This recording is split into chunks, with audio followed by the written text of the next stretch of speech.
Bonjour, je m'appelle Amélie Truptil, je suis psychomotricienne à Casa Delta 7 et bienvenue sur le canal Delta 7.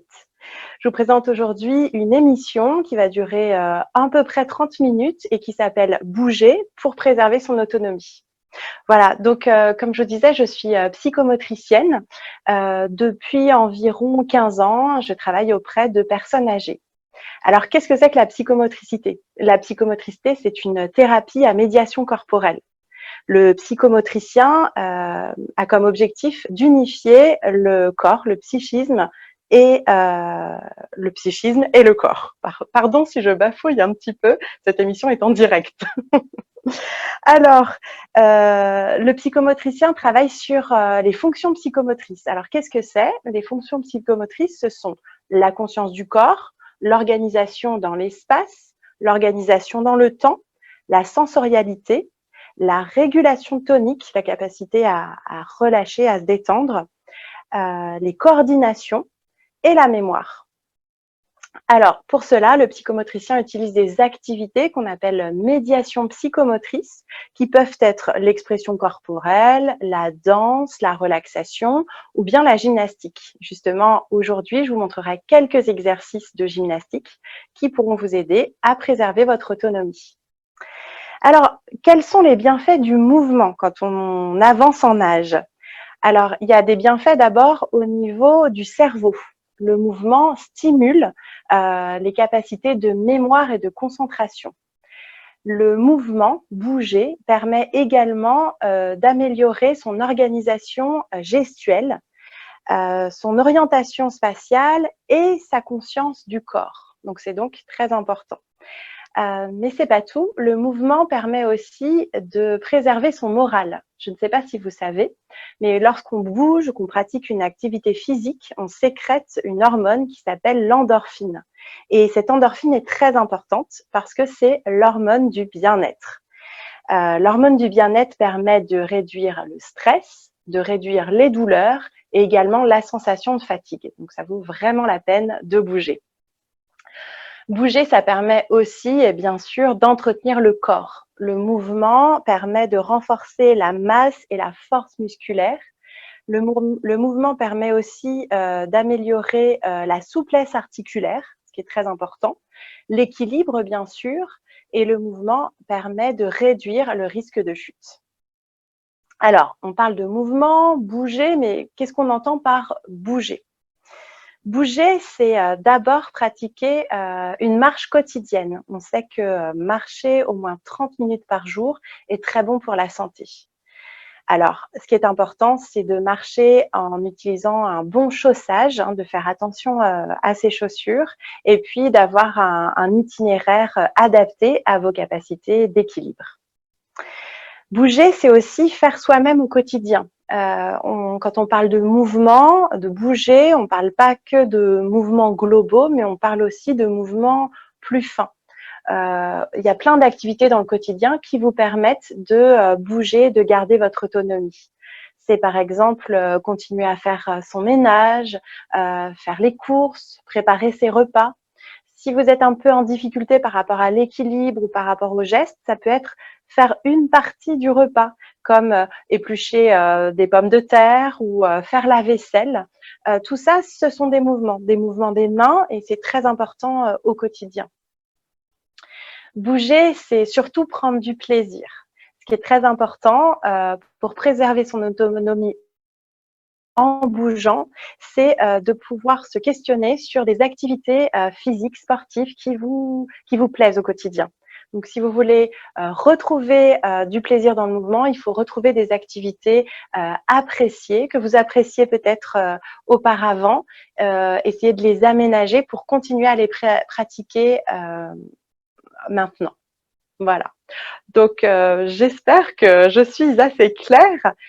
Mais pour être encore plus claire, je pense que quand on parle de mouvement et de bouger, le plus simple, c'est de vous montrer des mouvements que vous pouvez faire chez vous, sans problème, sans vous faire mal, et qui vous permettront de garder une souplesse articulaire et une force aussi musculaire. Voilà. Alors, je vous invite chez vous à vous installer confortablement, sur une chaise. Alors, le mieux, c'est une chaise avec des accoudoirs pour ne pas prendre de risques et parce qu'on va de temps en temps s'appuyer sur les accoudoirs pour faire certains gestes. Je vous propose aujourd'hui des mouvements assis. On pourra, dans une prochaine émission, si vous le souhaitez, je vous montre des mouvements debout. Voilà. Mais assis, on peut déjà faire plein de choses et en toute sécurité. Donc, réfléchissez chez vous à un siège bien adapté, pas trop bas, pas trop haut, sur lequel vous pouvez bien vous installer et de préférence avec des accoudoirs. Ce qui est important, c'est que ça soit un siège qui ne soit pas trop léger, un peu lourd pour supporter les différents mouvements que nous allons réaliser. Voilà, alors j'espère que vous êtes bien assis et ensemble, je vais vous proposer de bouger. Alors, première chose, c'est l'installation. Quand vous avez choisi votre siège, je vous invite à vous installer confortablement, mais pas au fond du siège. Si vous êtes trop au fond du siège, vous ne sollicitez pas vos abdominaux et vos muscles dorsaux. Faire de la gymnastique assise, c'est venir s'asseoir au bord de la chaise. Voilà, en posant bien, vous installant bien sur votre bassin. Il faut également, et ça c'est très important, que vos pieds soient bien à plat au sol. Alors, il ne faut pas croiser les jambes, il faut avoir les pieds bien à plat, l'ensemble de la voûte plantaire posée au sol et les pieds écartés à peu près de la largeur du bassin. Voilà. Déjà, dans cette position, je fais travailler mes muscles. Alors, je ne suis pas en mouvement, mais je fais un renforcement des muscles profonds parce que je suis bien installée et j'ai le dos assez droit. Alors, cette position de départ, ce qui est important aussi, c'est d'avoir les épaules bien relâchées. Souvent, quand les personnes s'assoient au bord d'une chaise comme ça, le dos décollé du dossier, elles ont tendance à lever les épaules et à avoir les épaules un peu contractées. Donc, je vous invite à penser à vos épaules et à les relâcher en gardant une posture bien droite. Voilà, j'espère que vous êtes prêts. Alors, c'est la posture de départ et maintenant, nous allons nous étirer. On va d'abord étirer la nuque en faisant très attention parce que c'est une partie du corps très très sensible. Avec votre main droite, je vais vous demander de prendre un appui sur le côté gauche de votre tête, d'inspirer en étirant tout doucement votre tête sur le côté et de relâcher en soufflant. 3 fois, inspirez. Sentez l'étirement au niveau de votre nuque et relâchez en soufflant. Une 3e fois, inspirez et relâchez en soufflant. Alors, quand je fais un mouvement ou un étirement pour une partie du corps, je fais toujours l'autre partie du corps pour rester bien en symétrie. Donc, avec ma main gauche, je vais mettre la main gauche sur le côté droit de ma tête. J'inspire en étirant. Je relâche en soufflant. J'inspire en étirant. Je relâche en soufflant. J'inspire en étirant. Et je relâche en soufflant. Si un mouvement n'est pas possible parce que vous avez mal aux épaules ou parce que vous avez une douleur ou une gêne quelque part, ne le faites pas. Et pour chaque mouvement, je vous invite à garder une bonne position sur vos pieds, sur votre bassin et à associer le mouvement à une respiration profonde. On va continuer avec les épaules. Je vais vous demander de mettre vos bras sur le côté, comme ça. D'étirer un maximum pour ouvrir la cage thoracique et d'aller regarder votre main gauche en inspirant. Ramenez votre tête en soufflant et allez regarder votre main droite en inspirant. Et ramenez votre tête en avant en soufflant. Encore 2 fois. Soufflez.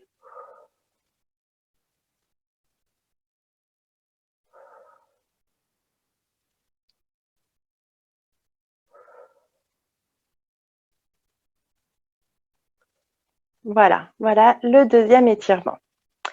On va continuer à étirer maintenant nos épaules en mettant la main droite sur l'épaule gauche. Et je vais vous inviter avec l'autre main qui est disponible à étirer votre épaule.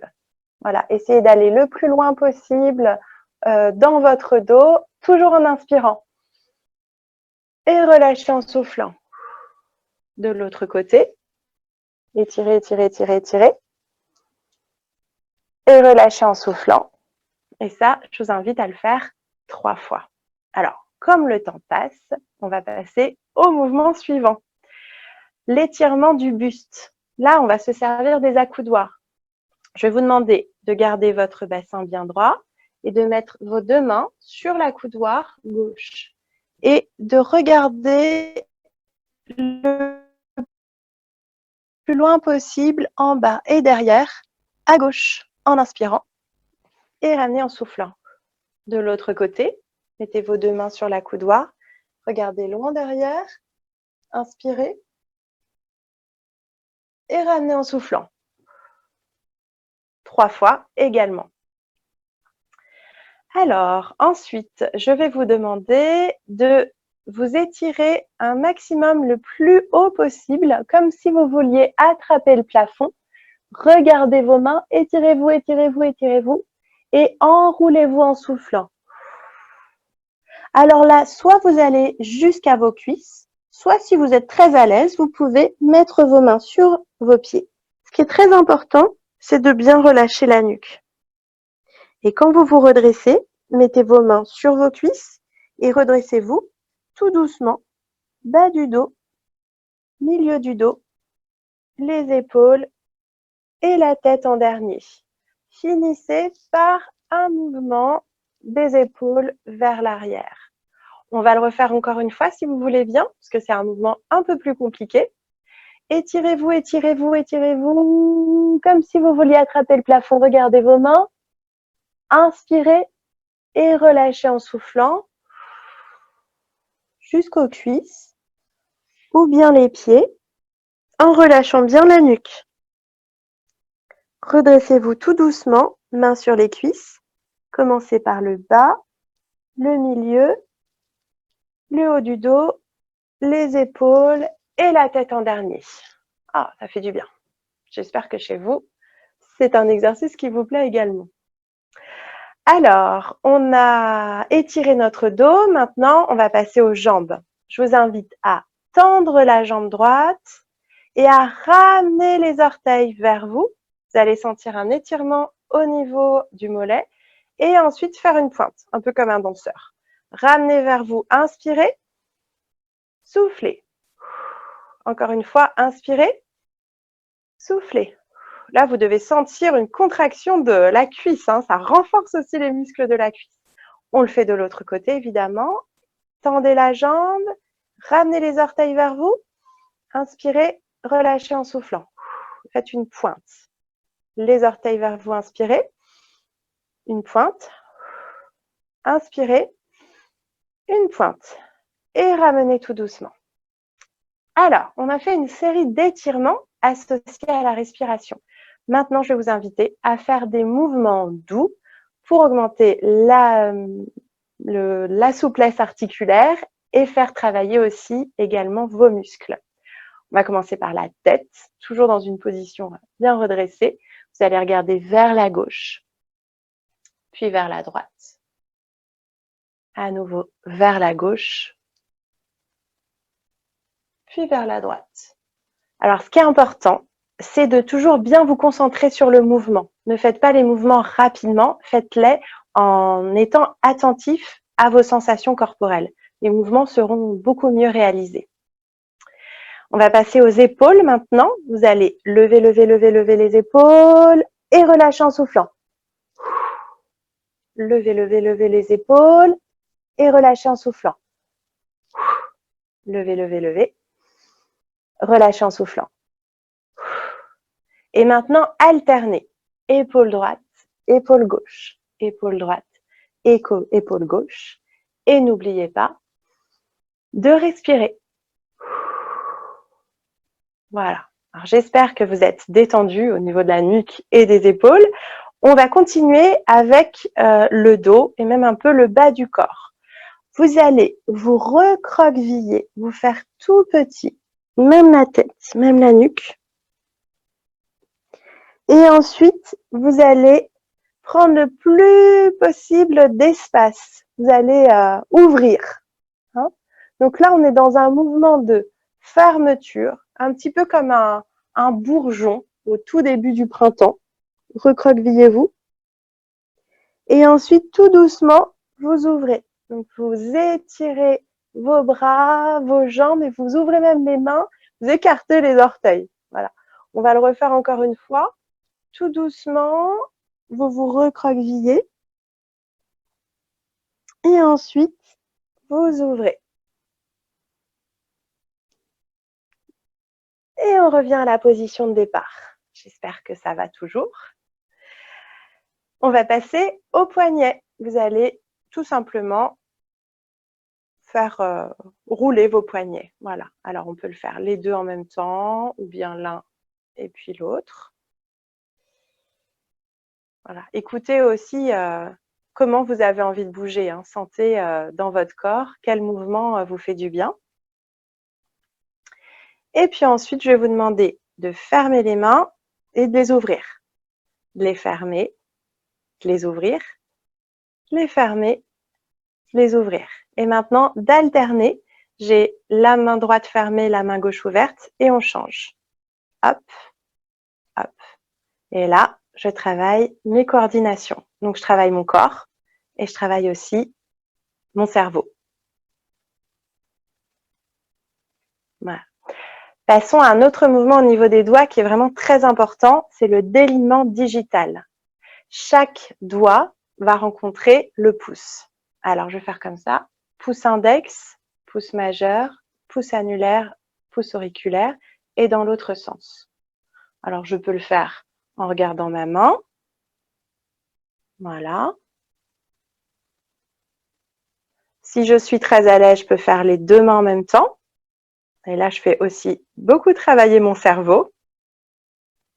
Et si je suis vraiment très à l'aise, je peux le faire les yeux fermés.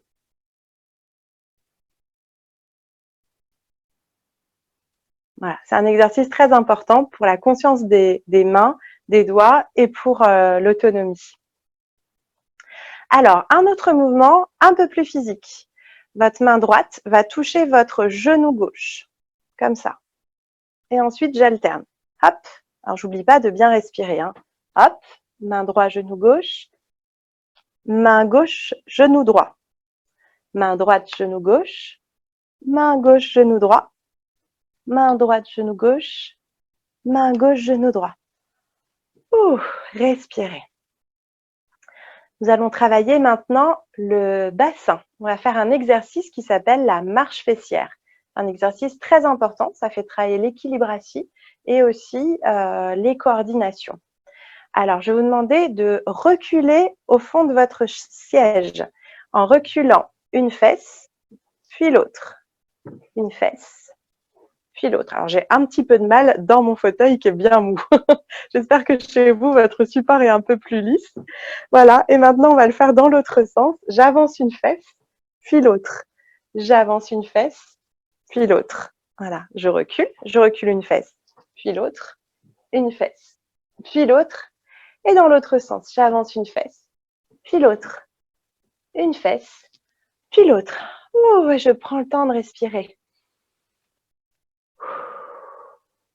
Alors, on va passer maintenant à un autre mouvement qui est très important parce qu'il fait travailler la souplesse de la cheville.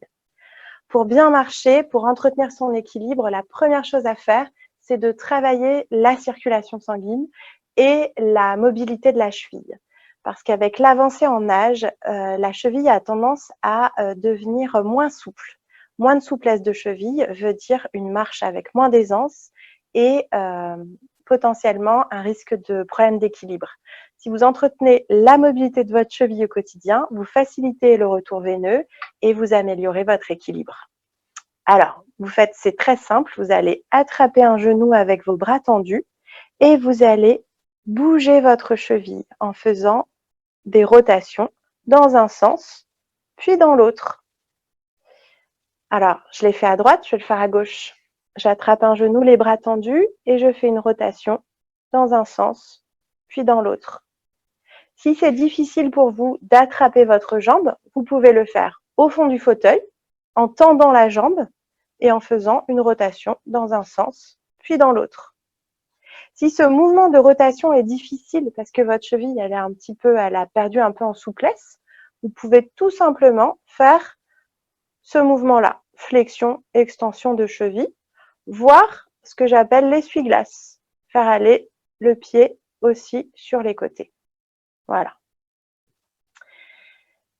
Alors, ce que je vous propose, c'est un dernier mouvement au niveau des pieds. On ne s'est pas encore occupé de nos pieds. Alors, je vais enlever mes chaussures.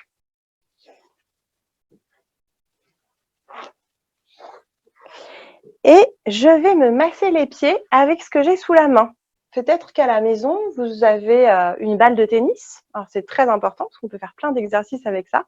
Ou peut-être une balle de golf, hein, si vous êtes adepte du golf. Ou tout simplement même un balai. Un manche à balai peut aussi faire l'affaire et est très agréable. Alors, je pose la balle de tennis comme ça. Je la mets sous mon pied et je la fais rouler sous mon pied. Voilà. Alors ça, c'est un massage du pied. Ça fait aussi travailler toute la jambe. Donc, c'est très agréable. Et si on veut préserver son autonomie, il faut commencer par bien s'occuper de ses pieds. Faire attention à son chaussage et prendre le temps de se masser les pieds parce que ce sont les pieds qui nous portent au quotidien quand même. Donc, il faut y faire attention. Voilà. Alors, je fais toujours avec un pied, puis l'autre. Mon autre pied est bien à plat au sol pour garder un équilibre assis. Voilà, c'est très agréable en plus.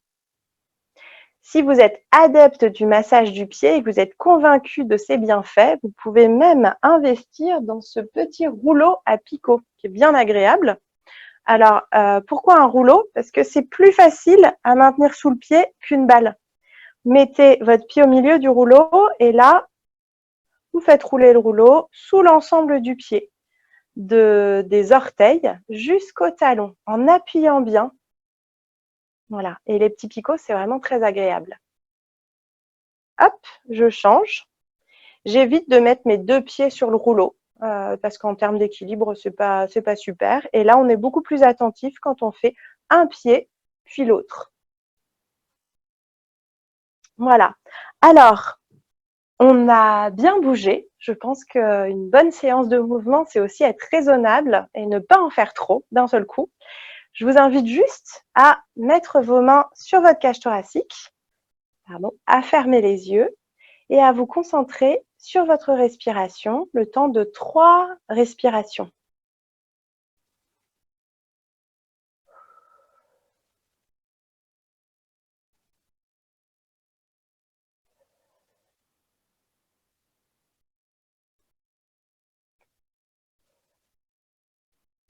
Voilà. Alors, je vous remercie beaucoup d'avoir écouté cette émission et regardé cette émission du canal Delta 7. Et puis, je vous dis à bientôt. J'espère que cette émission vous a plu et que qu'elle vous donnera envie de pratiquer des mouvements au quotidien pour entretenir votre forme et garder votre autonomie. Au revoir.